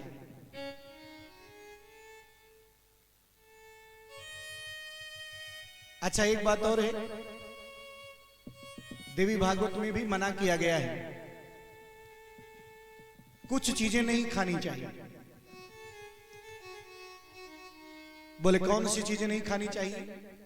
जब हम नवरात्रि का व्रत करें, देवी भागवत का पाठ करें, तो कुछ चीजें नहीं खानी चाहिए। और क्यों नहीं खानी चाहिए ये भी हम आपको बताएंगे। कहते हैं प्याज लहसुन का सेवन मत करो, स्पष्ट आया है, सबसे ज्यादा प्याज लहसुन का है। हो सके तो उड़द भी मत खाइए, मसूर की दाल भी मत खाइए, और मूली मत खाइए, बोलो जय माता दी। लेकिन ये अन्य चीजें चल सकती हैं, लेकिन प्याज लहसुन का सेवन बिल्कुल मत करिए, ऐसा देवी भागवत में लिखा है। अब ये प्रश्न जो लोग, कुछ लोग करते हैं हमसे कि महाराज जी प्याज लहसुन तो स्वास्थ्य के लिए बहुत लाभदायक है। जैसे कि हमने आप लोगों को लिखा भी था, एक मैसेज किया था, शायद आपको याद होगा, और कुछ लोग पढ़े होंगे तो सोचे भी होंगे कि महाराज जी ने क्या लिखा है। मैसेज किया था कि आप अपने घर से ताला चाबी ये सब लेके चलेंगे, और साथ में एक एक प्याज की पोथी भी लेके चलेंगे, बोले थे ना, लिखा था, शायद पढ़े होंगे। क्यों लिखा था? क्योंकि आयुर्वेद कहता है जिसके पास प्याज है उसको लू नहीं लगेगी, लू बिल्कुल नहीं लगेगी।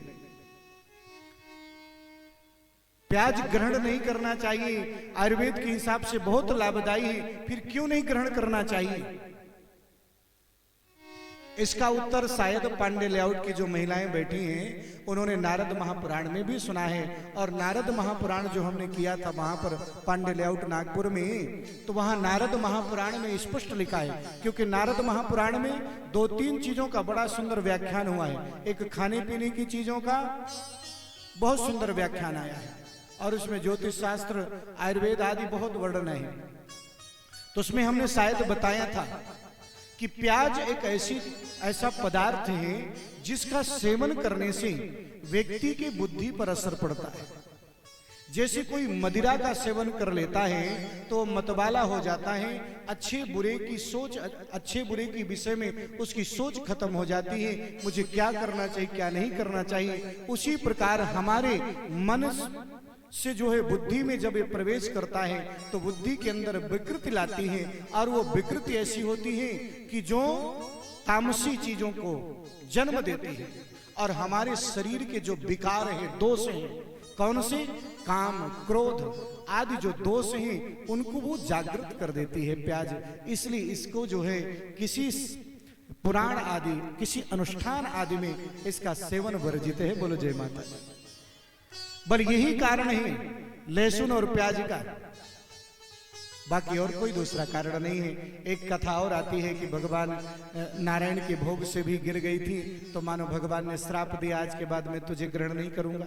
वो अलग बातें हैं, लेकिन जो आयुर्वेद की दृष्टि से है वो ये बातें हैं कि प्याज के द्वारा तामसी चीजों का उत्पन्न होना ज्यादा प्रारंभ हो जाता है शरीर के अंदर, इसलिए प्याज का सेवन नहीं करना चाहिए। जो व्यक्ति भगवान की कथा में अपना मन लगाना चाहते हैं कि हमारा मन अच्छे से लगे, जो प्याज खा करके आएंगे उनका मन उतने अच्छे भाव से नहीं लगेगा, लहसुन खाने वाले का मन उतने अच्छे से नहीं लगेगा। और अगर मेरी बात पर विश्वास ना हो तो जो जानकार हो अच्छा उससे विचार विमर्श कर लीजिएगा। प्याज और लहसुन ज्यादा जब सेवन किया जाता है तो मन की एकाग्रता नष्ट होने लगती है। बोलो जय माता दी। वो मन की एकाग्रता को, स्थिरता को नष्ट करता है, इसलिए प्याज लहसुन का सेवन वर्जित किया गया है किसी भी अनुष्ठान में। अब जैसे नारद महापुराण में हमने बताया था कि मानो 2 दल युक्त जो दाल होती हैं, जिसको दला जाए तो 2 दल हो जाए, उसको कभी दही के साथ सेवन नहीं करना चाहिए। सफेद चीजें रात्रि में नहीं सेवन करना चाहिए, भी नारद महापुराण में स्पष्ट लिखा था। तो बहुत सी चीजों का वर्णन आया है उसमें। तो यानी आप भोजन भी कर सकते हैं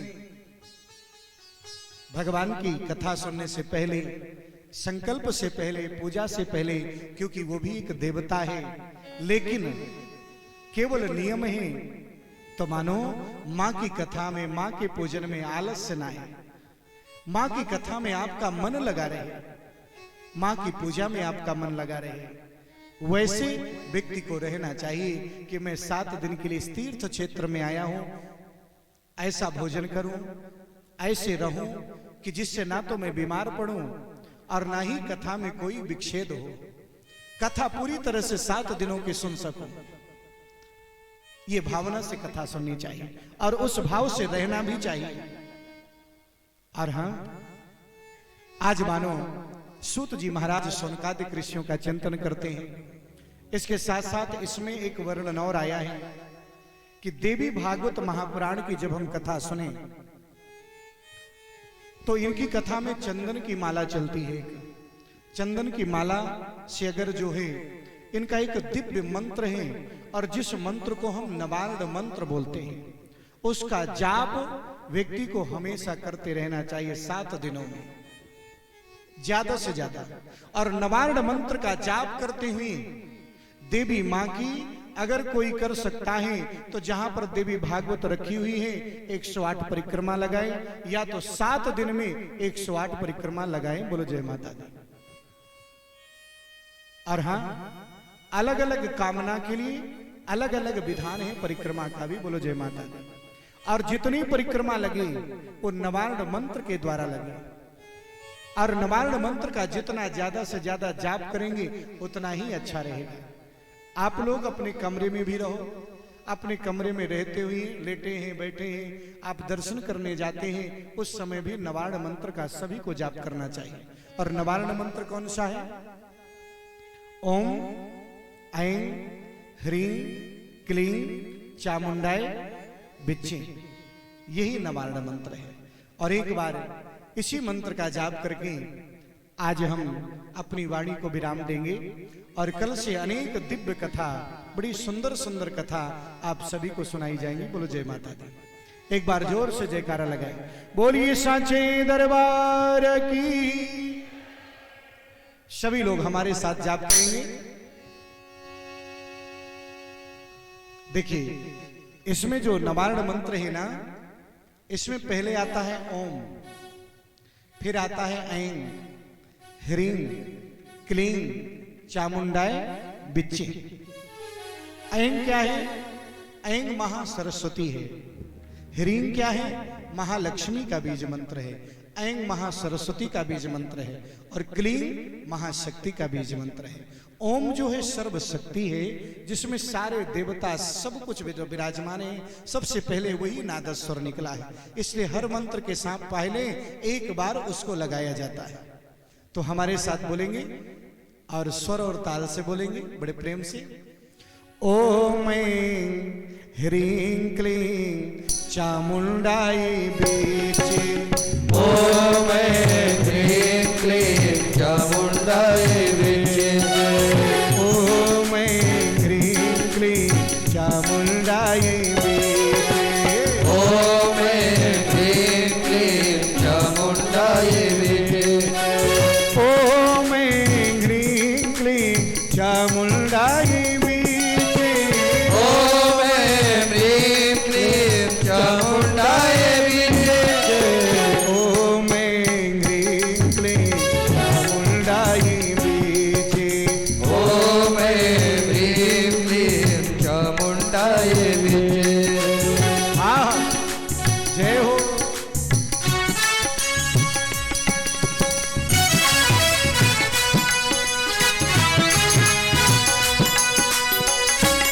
बोलिए संके दरबार की।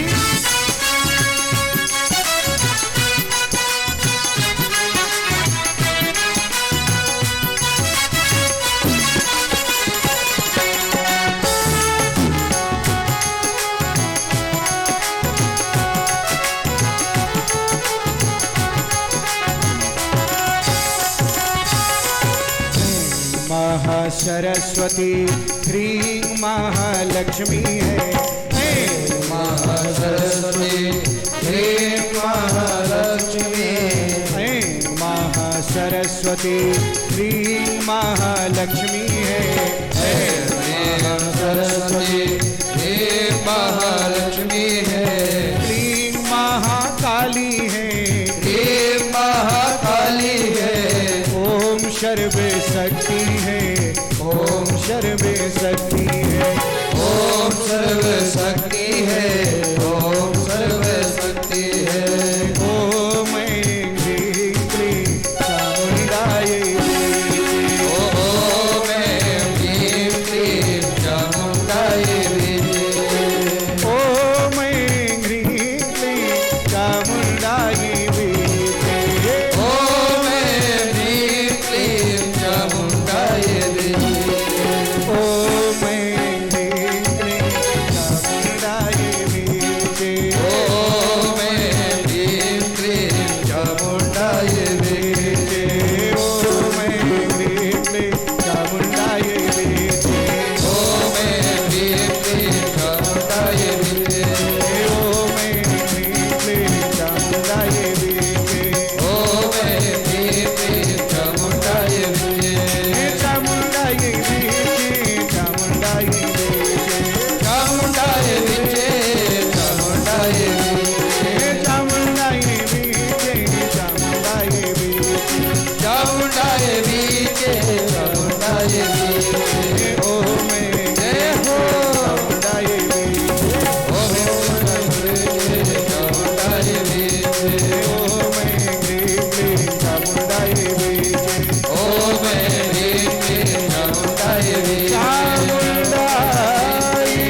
चामुण्डायै बीचे। ओम ह्रीं क्लीं चामुण्डायै बीचे। ओम ह्रीं क्लीं चामुण्डायै बीचे। बोलिए मैया दुर्गा की जय हो। आदि शक्ति की जय हो। थोड़ा सा एक चीज का ध्यान आ गया है। अभी जैसे वो भी आई हैं जो जिनके यहाँ नागपुर में भी कथा हुई थी, तो वहां जब हम कथा कह रहे थे तो एक लड़की है जो यहाँ आई हुई है, जिन्होंने वहां भी हमसे ऐसे समय पे कहा, और उनको एक बहुत पसंद भजन है, संकीर्तन है, राजा राम राम राम सीता राम राम राम। वो भी वहां भी गई थी अपने रामेश्वरम धाम भी, और वो भजन उनको बहुत पसंद है। तो जब हम कथा में आने वाले थे उससे पहले हमको फोन गया, बोले महाराज जी ये भजन थोड़ा सा 2 लाइन जरूर गाइएगा। तो वहां तो इच्छा नहीं पूरी हो पाई थी, क्योंकि उन्होंने लास्ट दिन कहा था, होली का दिन था, तो समय नहीं मिल पाया था नागपुर में। तो जरूर ये 2 लाइन का भजन हम इसलिए भी गाएंगे क्योंकि आज मंगलवार है और मेरे राम जी को सबसे प्यारा क्या है, राम नाम। तो उनकी भी इच्छा, शायद हनुमान जी की इच्छा। तो 2 मिनट ये जो संकीर्तन है जिसको हम रामेश्वरम भी बोले हुए थे उसको जरूर बोलेंगे। सीताराम राम राम राजा राम राम राम सीताराम राम राम सीताराम राम राम राजा राम राम राम सीताराम राम राम सीताराम राम राम राजा राम राम राम सीताराम राम राम सीताराम राम राम राजा राम राम राम सीताराम राम राम सीताराम राम राम राजा राम राम राम राजा राम राम राम सीताराम राम राम राजा राम राम राम सीताराम राम राम राजा राम राम राम सीताराम राम राम राजा राम राम राम सीताराम राम राम राजा राम राम राम सीताराम राम राम राजा राम राम राम सीताराम राम राम सीताराम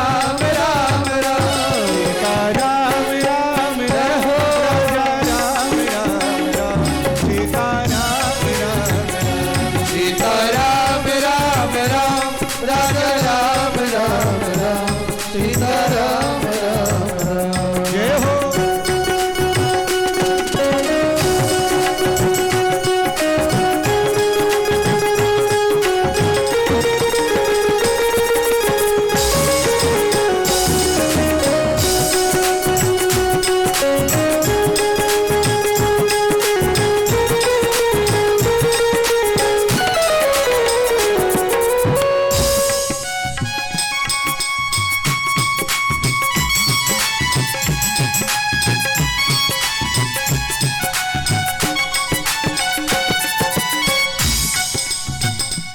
राजा राम राम राम सीताराम राम राम राजा राम राम राम सीताराम राम राम राजा राम राम राम सीताराम राम राम राजा राम राम राम सीताराम राम राम सीताराम राम राम राजा राम राम राम सीताराम राम राम सीताराम राम राम राजा राम राम राम सीताराम राम राम सीताराम राम राम राजा राम राम राम सीताराम राम राम सीताराम राम राम राजा राम राम राम सीताराम राम राम हम सीताराम राम राम राजा राम राम राम सीताराम राम राम राजा राम राम राम राजा राम राम राम सीताराम राम राम सीताराम राम राम राजा राम राम राम सीताराम राम राम राजा राम राम राम राजा राम राम राम सीताराम राम राम राजा राम राम राम सीताराम राम राम राजा राम राम राम सीताराम राम राम हम सीताराम राम राम सीताराम राम राम सीताराम राम राम ओ सीताराम राम राम ओ सीताराम राम राम सीताराम राम राम सीताराम राम राम सीताराम राम राम सीताराम राम राम बोलिए राजा रामचंद्र भगवान की जय हो बोलिए हनुमंत लाल की जय हो साचे दरबार की जय हो नैमिषारण्य तीर्थ की जय हो चक्र तीर्थ की जय हो गौ माता की जय हो जय जय श्री श्री राधे जय जय श्री राधे जय जय श्री राधे श्याम नमः पार्वती पतये हर हर महादेव हर हर महादेव हर हर महादेव साचे दरबार की जय हो सभी लोग कुछ सूचनाएं सुनेंगे आचार्य जी के द्वारा और यहाँ की व्यवस्था स्वरूप सभी चीज़ों का क्योंकि यहाँ पर किसी एक का कार्य नहीं है, हम सभी का कार्य है, सभी यजमान हैं, सभी व्यवस्थापक हैं, सभी सब कुछ है। उन सभी चीजों की सुंदर दिव्य जानकारी आचार्य जी के द्वारा कैसे क्या करना है, सारी व्यवस्था की जानकारी, और उसके बाद दिव्य आरती।